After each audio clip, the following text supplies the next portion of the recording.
इस deep dive में आपका स्वागत है। हाँ। आज हमारे पास एक काफी अनोखा सोर्स है। हाँ, क्या है आज? ये इंटरनेट पर मिलने वाली एक कहानी है, सचिन परछाइयों का पीछा, अच्छा और इसका एक साइकोलॉजिकल एनालिसिस। अच्छा, ये कहानी मैंने भी शायद कहीं देखी है, मोटिवेशनल टाइप की है। हाँ, है तो मोटिवेशनल, पर मजे की बात यह है कि इसका कोई लेखक पता नहीं, बस ऑनलाइन मिलती है। ओह, ये इंटरेस्टिंग है। तो एनालिसिस क्या कहता है? एनालिसिस इसे सिर्फ एक कहानी नहीं मानता, बल्कि एक तरह की मॉडर्न डिजिटल लोक कथा कहता है। डिजिटल लोक कथा?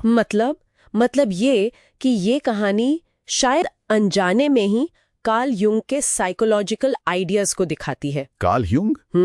वो शैडो और सेल्फ वाले। हाँ, बिल्कुल। खासकर शैडो यानी छाया और सेल्फ यानी स्व की अवधारणाएं। कमाल है, युंग के आइडियाज तो काफी गहरे होते हैं, मिथकों में मिलते हैं। सही कहा, पर यहाँ एक सिंपल इंटरनेट कहानी में यही तो हम आज एक्सप्लोर करेंगे। ठीक है, तो हमारा मिशन क्या है आज? समझना कि कैसे ये गुमनाम कहानी हाँ। अनजाने में ही सही इंसान के मन की एक गहरी यात्रा दिखाती है। अपने अनदेखे हिस्सों का सामना करने वाली यात्रा। एग्जैक्टली।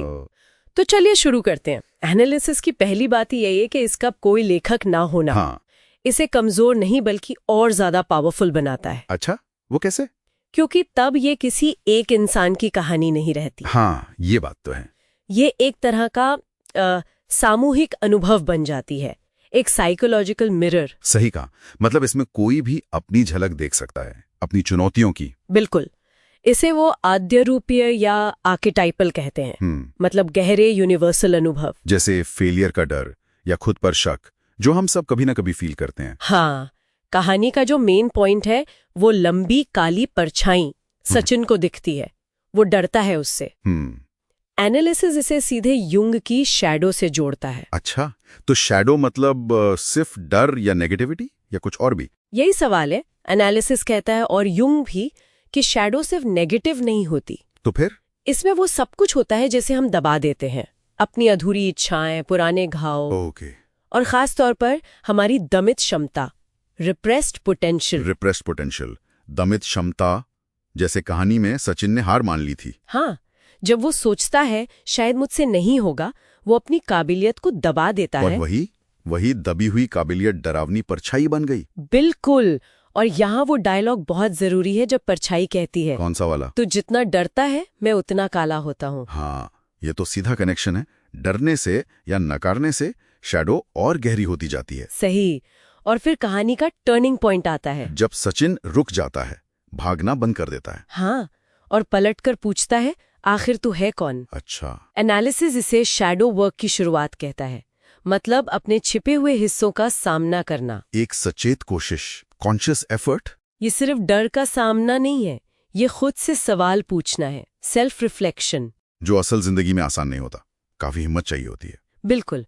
और इसके बाद जो होता है वो साइकोलॉजिकली बहुत डीप है। शैडो का जवाब। हाँ, वो क्या जवाब देती है? पहला, मैं वो भविष्य हूं जिसे तू खुद खत्म कर रहा है। ओह, सीधा इशारा दमित क्षमता की तरफ, रुकी हुई ग्रोथ। हाँ, और दूसरा जवाब तो और भी गहरा है। क्या? जब तू हार मानता है मैं अंधेरा बन जाता हूँ, जब तू मेहनत करता है मैं उजाला बन जाता हूँ। वाह, ये तो युंगियन विचार का कोर है। शैडो फिक्स्ड नहीं है, मतलब वो बदल सकती है। हाँ, वो एक एनर्जी है। अगर नजरअंदाज करो तो अंधेरा, काम करो तो उजाला। जैसे किसी जंगली घोड़े को काबू करना। बिल्कुल सही उपमा है। और फिर सचिन के आंसू? हो सिर्फ दुख नहीं, वो एक तरह की रिलीज है, एक्सेप्टेंस। हाँ, इमोशनल रिलीज और सेल्फ एक्सेप्टेंस, खुद की सच्चाई को मानना। और इसके बाद सचिन का पूरा रवैया बदल जाता है। सुबह 4 बजे उठना, गलतियां मानना, रोज 1% बेहतर बनना। एनालिसिस इसे सिर्फ डिसिप्लिन नहीं कहता। क्या कहता है? युंग की इंडिविजुएशन प्रोसेस, वैयक्तिकरण। अच्छा, इंडिविजुएशन मतलब अपने बिखरे हुए हिस्सों को इंटीग्रेट करना। हाँ, खासकर शैडो को सचेत रूप से अपने व्यक्तित्व में शामिल करना। ये सिर्फ शैडो को जानना नहीं, बल्कि उसकी एनर्जी को पॉजिटिवली यूज करना है। और ये एक सफर है, मंजिल नहीं, लक्ष्य है संपूर्णता, होलनेस। खुद के सारे हिस्सों को स्वीकार करके एक बनना। और कहानी का अंत इसे खूबसूरती से दिखाता है। कैसे? कहता है, धीरे धीरे वो परछाई कम होती गईं, क्योंकि अब सचिन अपनी रोशनी खुद बन चुका था। कम होती गई, गायब नहीं हुई। ये इंपॉर्टेंट है। हाँ, अक्सर मोटिवेशनल कहानियों में विलेन हार जाता है, गायब हो जाता है। बिल्कुल। यहाँ परछाई नष्ट नहीं हुई, वो एकीकृत हो गई। इंटीग्रेट। उसकी एनर्जी जो पहले डरा रही थी, अब सचिन के व्यक्तित्व का हिस्सा बन गई, उसका अपना प्रकाश। यही है युंग का सेल्फ, पूरी अवस्था। हाँ, यही वो सेल्फ है, मनोवैज्ञानिक संपूर्णता का प्रतीक। शेडो अब दुश्मन नहीं, बल्कि पूरी तस्वीर का जरूरी हिस्सा है। और अंत में सचिन का वो वाक्य, जब कोई पूछता है परछाई को कैसे हराया, हाँ, वो क्या कहता है? मुस्कुराकर कहता है, मैं बस उस चीज से भागना छोड़ दिया जो मुझे महान बनाने आई थी। वाह, कितना गहरा मतलब है इसमें। सही में पूरी कहानी का सार है ये। बिल्कुल, कि जिस अंधेरे से हम भागते हैं, शायद उसी में हमारी सबसे बड़ी ताकत छुपी हो। उसे स्वीकारना ही रास्ता है। हाँ, स्वीकारना और इंटीग्रेट करना। तो संक्षेप में कहें तो ये गुमनाम सी इंटरनेट कहानी एक गहरा साइकोलॉजिकल सच बताती है कि अपनी शेडो का सामना करके उसे अपनाकर ही व्यक्ति सेल्फ यानी असली संपूर्णता पा सकता है। ये परछाई को हराना नहीं, उसकी एनर्जी को अपना प्रकाश बनाना है। बिल्कुल। और यहाँ श्रोताओं के लिए एक विचार छोड़ जाते हैं। हाँ, ये डिजिटल लोक कथाएं असल में हमारी गहरी मनोवैज्ञानिक जरूरतों को पूरा कर रही हो, अनजाने में। मतलब मॉडर्न मिथकों की तरह। हाँ, जो हमें शायद पता भी नहीं चलता, पर वो हमें सेल्फ डिस्कवरी के रास्ते पर गाइड कर रही हो। सोचने वाली बात है